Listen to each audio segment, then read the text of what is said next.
Guys, তোমরা দেখে বুঝতেই পারছো আমি আজকে কোথায় চলে এসেছি। এর আগেও ছবি আর ভিডিও আমার পোস্ট করা আছে অলরেডি, তোমরা দেখেছো হয়তো। আর এটা হচ্ছে শ্যামসুন্দরী মায়ের মন্দির, যেটা কলকাতায় স্টেশন থেকে কিছু দূর এগিয়ে। আর এখানে হচ্ছে মা ভোগ নিচ্ছিল, আর ওখানে ছবি টবি রাখা ছিল, যারা ছবি কিনে তারা ছবি কিনতে পারে। আর এখানে হচ্ছে আইসক্রিমের লিস্ট দেওয়া ছিল। ঠাকুর তো মানে বাচ্চা ঠাকুর তো খুব পছন্দ করে আইসক্রিম, চকলেট, পুতুল, লেস টেস, যেগুলো যেগুলোই হোক না কেন, তো ওগুলো। তো এখানে ভোগ নিয়েছিলাম, নিয়ে যাব হচ্ছে ভেতরে। প্রায় ভিড় ছিল, ভালোই ভিড় ছিল, অতটা না, কারণ একটু যদি বেলা হয় তাহলে আরও ভিড় বাড়বে।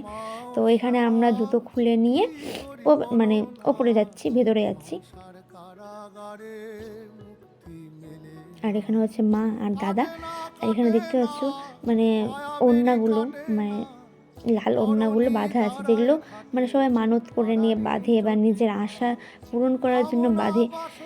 সব মানে যেদিকে যায় না সেদিকেই খালি লাল ওড়নাগুলো বাঁধা আছে। তো এখানে মা লাইন দিচ্ছিল, আর মা আমাকে বললো তুই তোর নাম আর গোত্রটা লিখে দে, আর দক্ষিণার লিখে দে। তো এখানে দিয়ে দিলাম, সেটা একজন লিখে ফেললো, তখন আমি লিখলাম। লিখে নিই, এটা হচ্ছে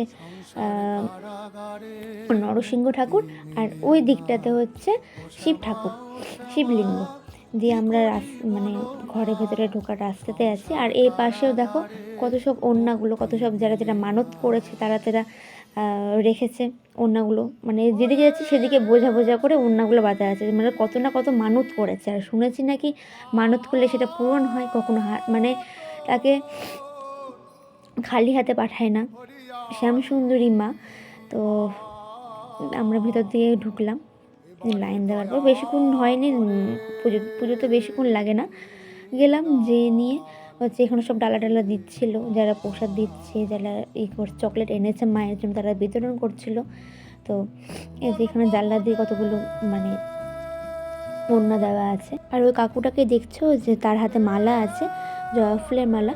তো মায়ের কাছ থেকে নিয়ে সে আশীর্বাদ অনুযায়ী ফুলগুলো দুটো দুটো করে দিয়েছিল, যে সবাইকে দিল, কেউ কেউ ওকে চকলেট দিচ্ছে মাকে। তো আমিও নিয়ে নিলাম সেই ফুল, নিয়ে প্রণাম করে নিলাম, যে আমার যেটা আশা আকাঙ্ক্ষা আছে। এই যে মা কতটা পরিমাণে সুন্দর লাগছে। আর আমার ক্যামেরাটা না এরকম হয়ে গেছিলো, আমি নিজে বুঝতে পারছিলাম না ক্যামেরাটা এরকম কেন হচ্ছিলো। দিয়ে ওর হচ্ছে ভোগ, মানে মায়ের ভোগ হচ্ছে চাল, কলা আর যেটা ফুটি, এটাই। আর হচ্ছে টিপ নিলাম, টিপ নিয়ে বাইরে বেরোলাম। এটা হচ্ছে মায়ের ছবি, কতটা পরিমাণে সুন্দর লাগছে তোমরা দেখেই বুঝতে পারছো। আর পুজো দিয়ে বেরিয়ে গেলাম আমরা, দিয়ে আমার মা, বাবা আর ছোটো আপু আর দাদা ছিল। তো সেখানে পুজো দিলাম, পুজো দিয়ে বাইরে গেট থেকে বেরিয়ে গেলাম। আর এখানে এটা ঠাকুরের নামটা আমি ঠিক বুঝতে পারছিলাম না, দিয়ে আমার পুজো টুজো দিলাম, দিয়ে আমরা বেরিয়ে পড়লাম। তো আজকের মতন এটুকুই, বাই বাই।